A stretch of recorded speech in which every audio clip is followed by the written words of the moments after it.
Hello everyone and welcome back. In this lesson we're going to introduce our first RxJs operator. It's going to be the map operator. Let's see what we're going to do with this.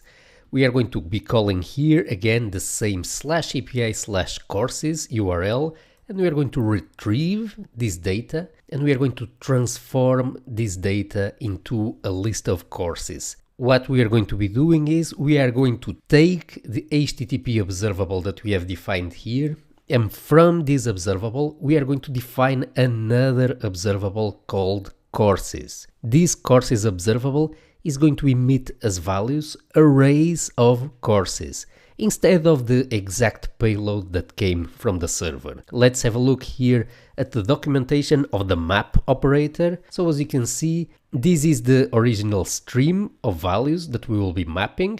This type of diagram, actually it's called a marble diagram, and here is the resulting stream. So we are going to be applying an operator called map that is going to take a function. The output of calling the map operator is going to give us back another observable. So an operator is a way of deriving one observable from another. The way that this mapping function is going to work is we are going to listen for values in the source observable. We can see here that the source observable is emitting values like 1, 2, 3, etc. Not necessarily at regular intervals. Now, from this initial observable, that is going to be our HTTP observable, we are going to be deriving a second observable. And the values of the second observable are going to be the result of taking the values of the initial observable and applying them a function. So in this case, we are multiplying by 10. So if we take here the value 1, we're going to see that multiplied by 10, we have here 10, 2 will give us 20, 3 will give us 30, etc.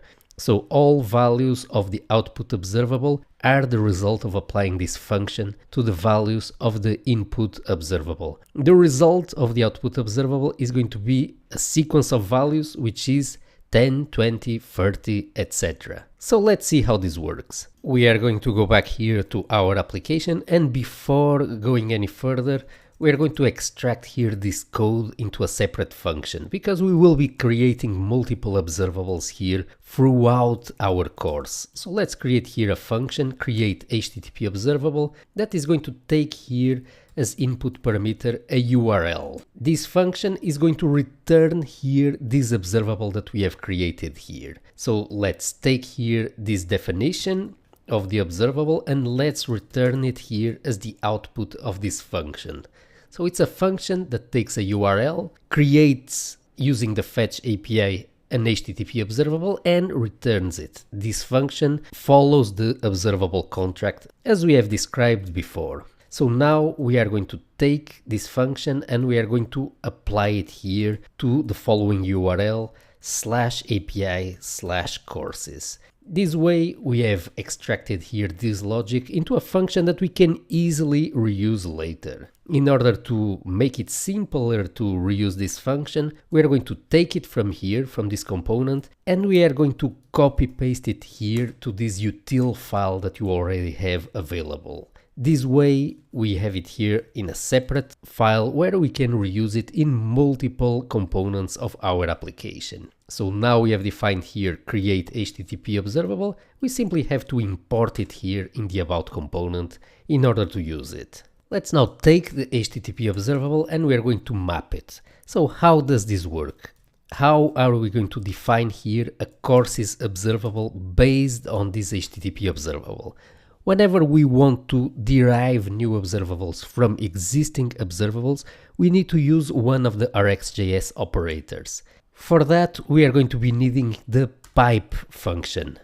The pipe function is what allows us to chain multiple operators in order to produce a new observable. So we are going to take the HTTP observable and we are going to pipe it into the RxJs map operator. This operator, like we saw in the documentation, is going to take a function here that is going to have as a single argument the values that are getting emitted by the HTTP observable. So this is the HTTP response that we are receiving here, and the output of this is going to be the values that we want to emit. So in this case, the array of courses. So in order to transform this into an array of courses, we need to go to the response and we need to start by taking the payload property. So if we switch back here to the larger window where we have here our URL /eps/courses, we can see that all this data here is under the payload property. So that's the first thing that we have applied here. We have obtained the value of payload,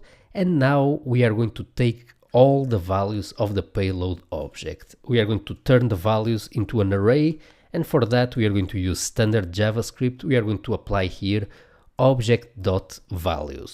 So with this, we have created here a new observable called courses that is the result of taking the values of this initial observable HTTP and passing them through this function here. The output will be an observable that emits arrays of courses. Let's check that. Let's subscribe here directly to the courses observable.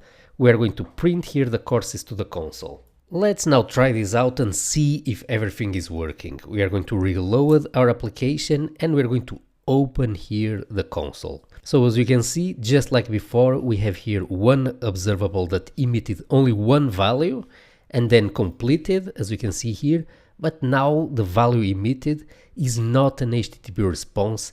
This is now an array of courses. So as you can see, all the course objects are here inside our array.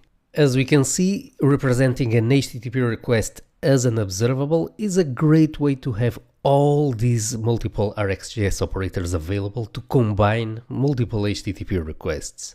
What we're going to do now is we're going to take the courses that we are already fetching from the backend and we are going to apply them here on the screen on the courses homepage. From there we are going to present the filter RxJs operator and we're going to after that dive deep into all the mapping operators: concat map, merge map, exhaust map, switch map, etc. This is coming right up in the next few lessons.